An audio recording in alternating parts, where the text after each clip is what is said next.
بسم الله الرحمن الرحيم.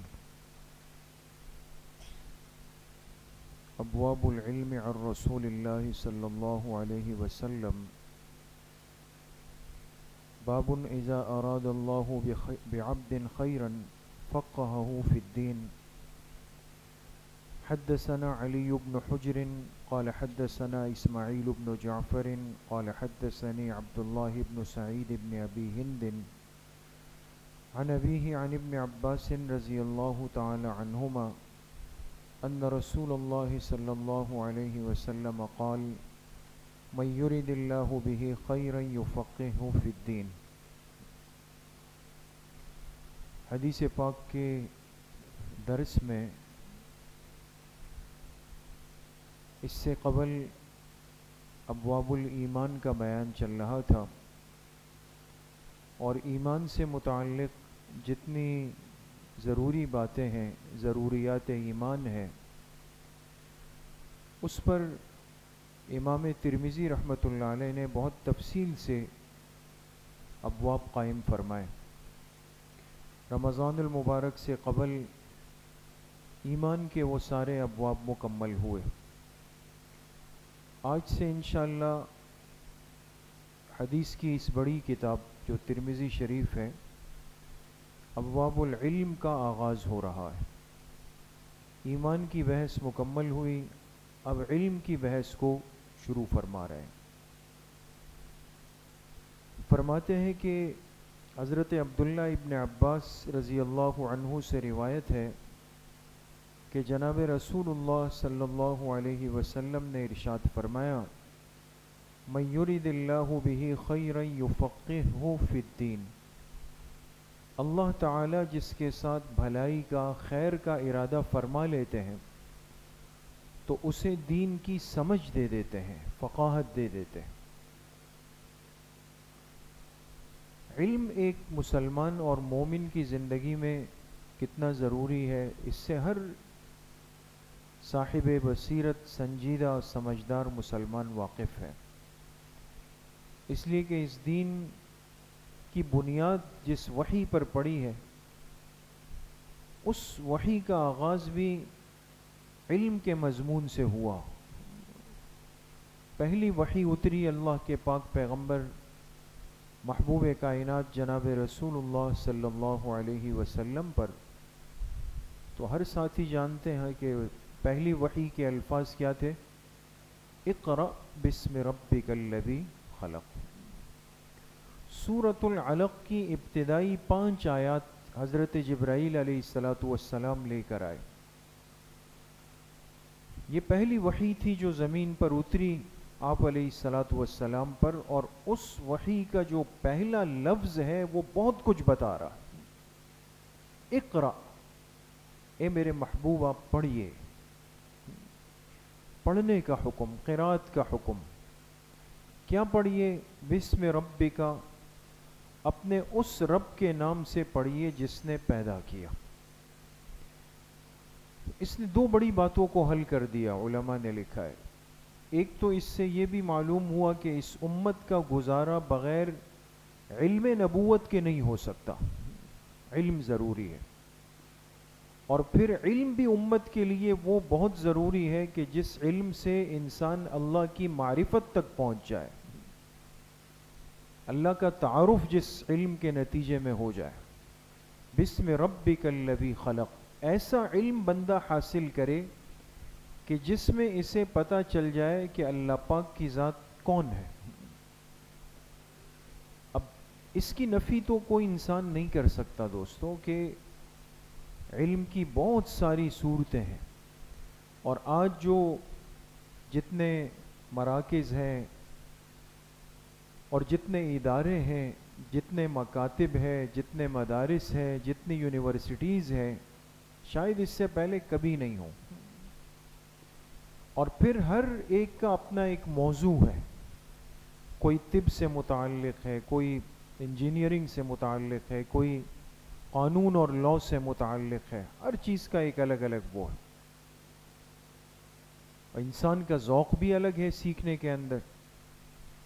تو ایک بندے کی خواہش ہوتی ہے کہ بھئی میں میڈیکل کی تعلیم سیکھوں، میڈیکل کی لائن میں چلا جاؤں، مجھے پتہ چل جائے کہ انسان کے جسم کے اندر وہ کیا اونچ نیچ ہے، وہ کیا صلاحیتیں ہیں کہ جس کو ایک توازن میں رکھا جائے تو انسان صحت مند ہے، جو بگڑ جائے تو انسان بیمار ہے، جو خراب ہو جائے تو انسان پہ موت آ جائے، یہ سب چیزیں۔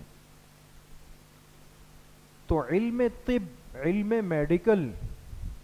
میڈیکل ایجوکیشن جو ہے یہ علم ہے، اور یہ وہ علم ہے جو انسان کے جسم سے بحث کرتی ہے، اور ایسا نہیں ہے کہ رک گئی، بلکہ دن بدن اس کے اندر ایک عروج آتا چلا جا رہا ہے۔ پہلے بہت ساری چیزیں نہیں ہو سکتی تھی، آج ہو سکتی ہے۔ پہلے بہت ساری چیزیں دنوں میں ہوتی تھی، آج گھنٹوں میں ہوتی ہے۔ پہلے بہت ساری چیزوں کے لیے انسان اپنے ہاتھ اور آلات جراحات استعمال کرتا تھا، آج وہ کام منٹوں میں مشین کر رہی ہے۔ کتنی ترقی کر لی میڈیکل نے، دن بدن ٹیکنالوجی ایڈوانس ہوتی جا رہی۔ بہت سارے وہ امراض جو انسانی ذہن کے اعتبار سے لا علاج تھے، وہ علاج کے دائرے میں آ گئے، اور بہت کچھ ہونے جا رہا ہے، بہت کچھ ہونے جا رہا ہے۔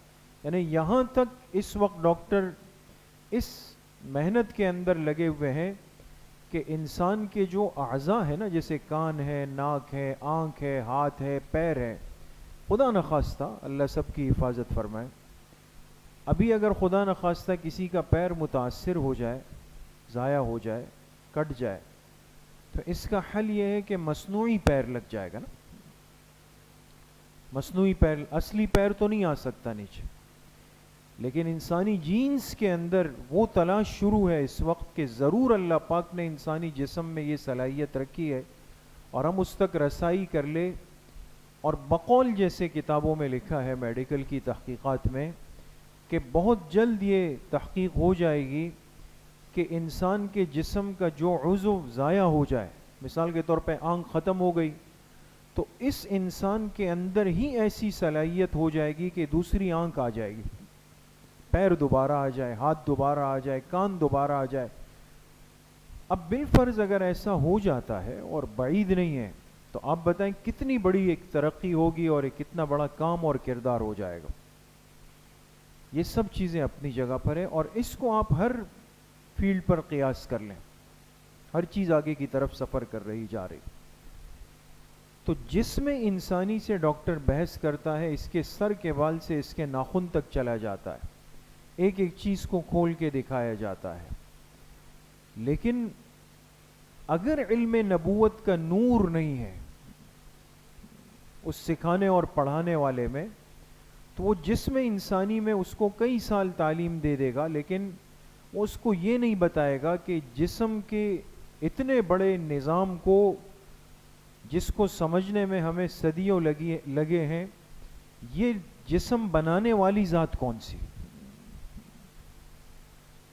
وہ انسان کو انسان کے جسم میں گھماتا رہے گا، میڈیکل کی تعلیم کے سرکل میں گھماتا رہے گا، لیکن جو اس کے پیچھے اللہ کی طاقت ہے، اللہ کی قدرت ہے، اللہ کا حکم ہے، اللہ کا فیصلہ ہے، وہ چیزیں وہ نہیں ہیں۔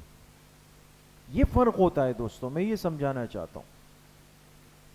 علم نبوت کے اندر سب سے پہلا تعارف یہاں سے ہوگا کہ بھئی ہم سب کو پیدا کرنے والی ذات کس کی ہے؟ اللہ کی۔ اس لیے بچوں کو پہلے یہ سکھایا جاتا تھا، ہم سب کو اللہ نے پیدا، بات یہاں سے شروع ہو گئی۔ اب جب ہمیں اللہ نے پیدا کیا تو اس میں ہمارا جسم بھی ہے، اس میں ہمارا دماغ بھی ہے، اس میں ہر چیز شامل ہو گئی۔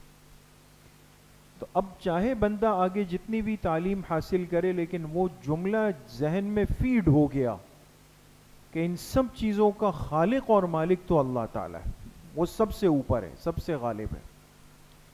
اس لیے اس امت کو علم نبوت دیا گیا، باقی سارے علوم اس کے تابع کیے گئے۔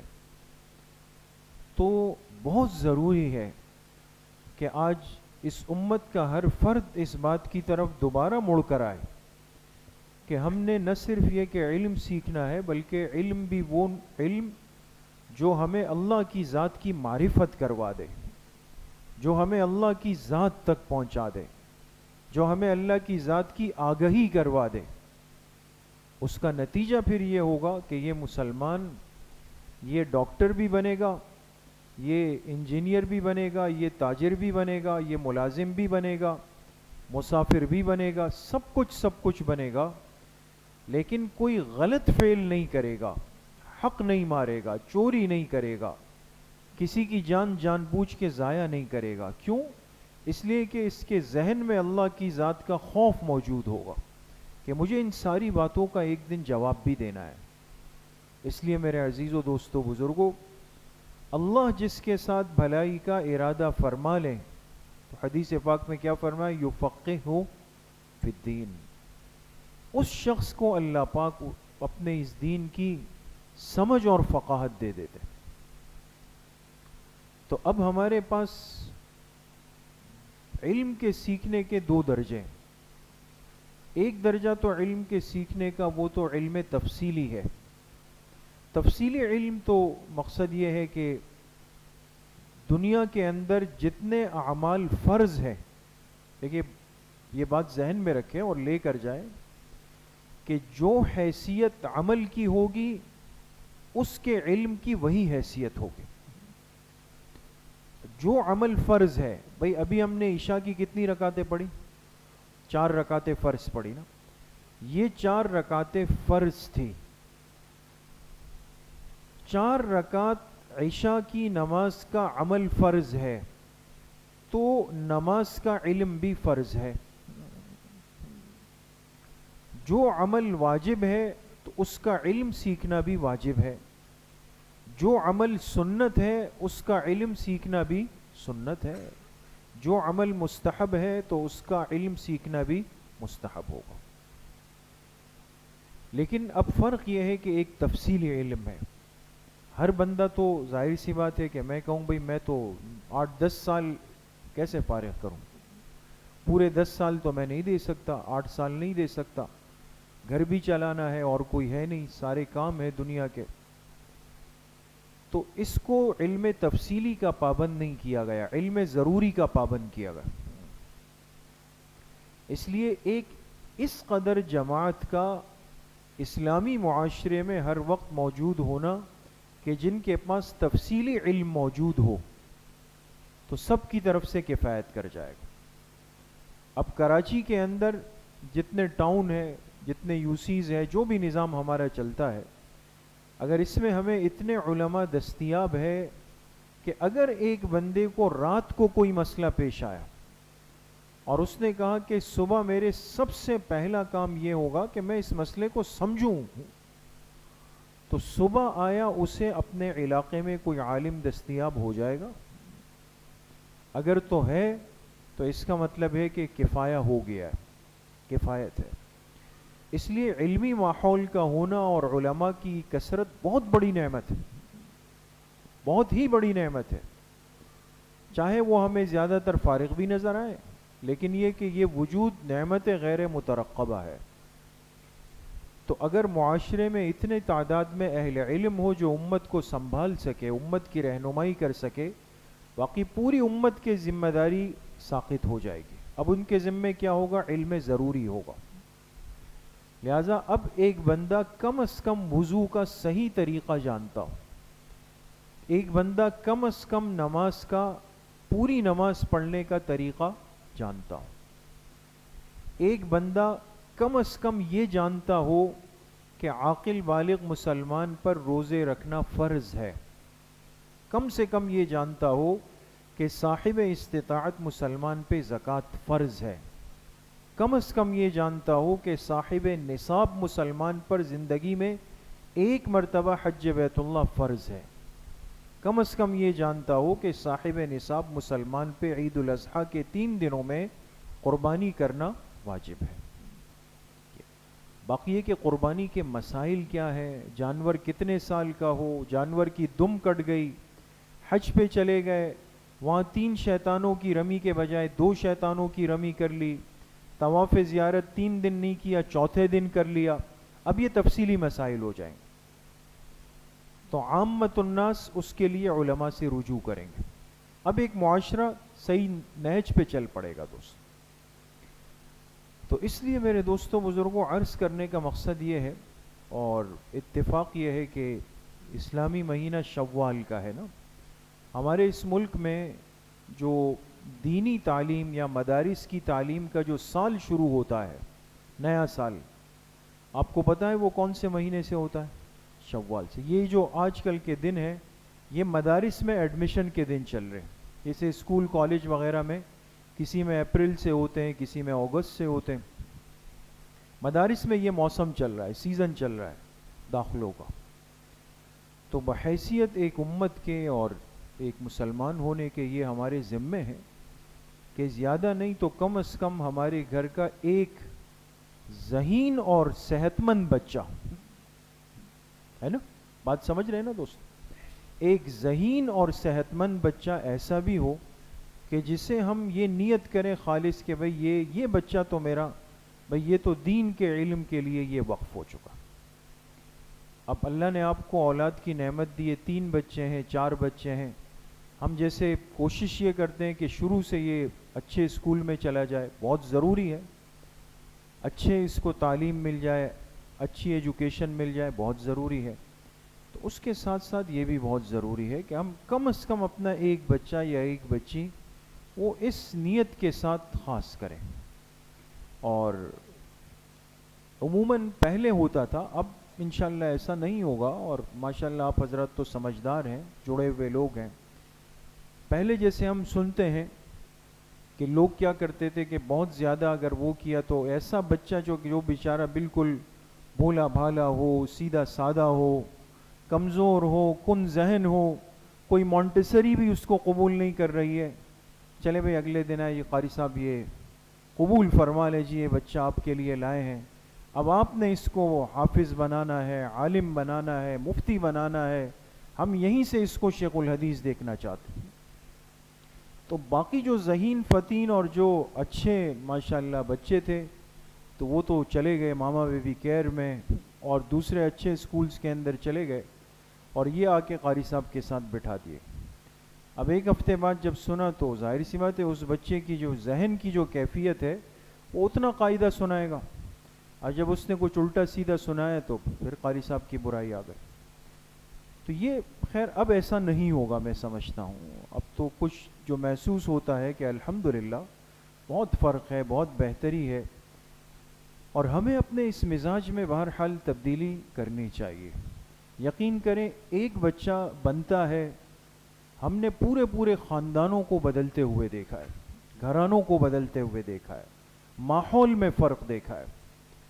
تو ایک ایکٹیو بچے کو منتخب کریں کہ وہ کل کو کھڑے ہو کر تراویح بھی مصلی پہ سنائیں، کل کو وہ آپ کی تقریب میں، خوشی کی تقریب میں کھڑے ہو کر تلاوت نعت بھی پڑھ سکے، بڑا ہونے کے بعد کل کو آپ اس کو کھڑا کرے وہ 20-25 منٹ کی اصلاحی بات بھی کر سکے، وہ ہر جگہ پہ کارآمد بن جائے۔ تو ایک تو یہ نیت ساتھی کریں، سب نیت کرتے ہیں انشاءاللہ، یہ نیت کریں۔ دوسرا درجہ یہ ہے کہ بھئی اب باقی جو بڑے حضرات ہیں، بزرگ حضرات ہیں، اور جن کے پاس وقت کم ہے، جو بیچارے سارا دن مصروف رہتے ہیں کسب حلال میں، وہ بھی ضروری ہے، تو وہ بھی یہ نیت کریں کہ دین کا جتنا ضروری علم ہے جو مجھے سیکھ لینا چاہیے تھا، بہت لیٹ ہو گیا ہوں میں، دیر کر دیے، چلو بھئی اب بھی موقع ہے تو مجھے تھوڑا سا وقت نکالنا چاہیے۔ میں ٹھیک ہے 8 سال نہیں دے سکتا، میں دن کے 5-6 گھنٹے نہیں دے سکتا، لیکن کہیں کوئی اچھا معیاری شارٹ کورس چل رہا ہوں، ہمارے علماء نے بڑی محنتیں کی ہے الحمدللہ، تاکہ ہر شعبے کا فرد کہیں نہ کہیں ایڈجسٹ ہو جائے۔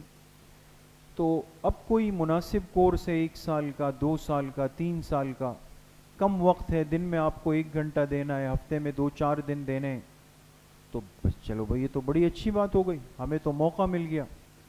تو اس کے لیے تھوڑا سا اپنے آپ کو فارغ کریں، کچھ نہ کچھ سیکھ لوں میں، دین کی ضروری چیزیں میرے ذہن میں، میرے علم میں، میری معلومات کے اندر آ جائیں۔ تو اس کی بھی نیت کرتے ہیں انشاءاللہ۔ یہ والا انشاءاللہ بہت ہلکا تھا دوست، اس کی نیت کرتے ہیں انشاءاللہ۔ تیسرا جو درجہ ہوتا ہے وہ یہ ہے کہ کم سے کم ہر مسجد کے اندر درس کے تعلیم کا حلقہ تو لگتا ہے۔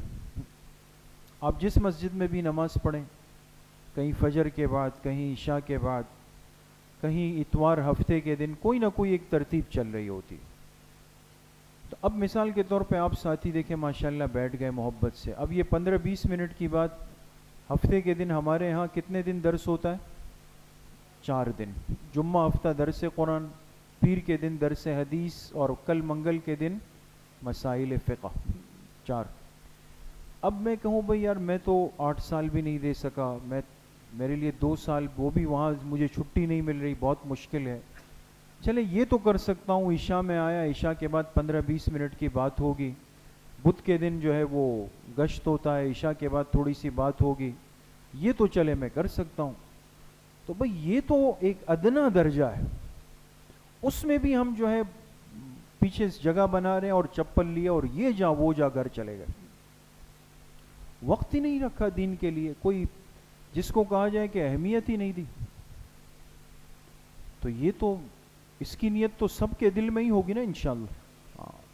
تو ہر درس سے، ہر تعلیم کے حلقے سے اپنے آپ کو جوڑیں.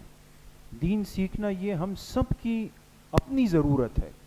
میں محتاج ہوں اس بات کا کہ میں اپنے دین کا علم سیکھوں، اور میں خود اس کے لیے طلب پیدا کروں، میں خود اس کے لیے جگہ ڈھونڈوں، میں خود اس کے لیے فکر کروں، میں اپنے وقت کو مینیج کروں، تاکہ کچھ نہ کچھ جتنی زندگی باقی ہے دین کا کچھ حصہ میرے پاس آ جائے.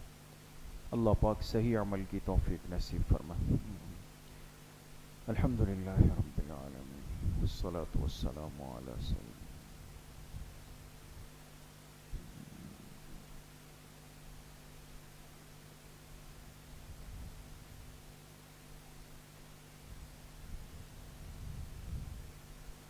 وصلی اللہ وسلم علی نبینا محمد وآلہ واصحابہ اجمعین برحمتہ.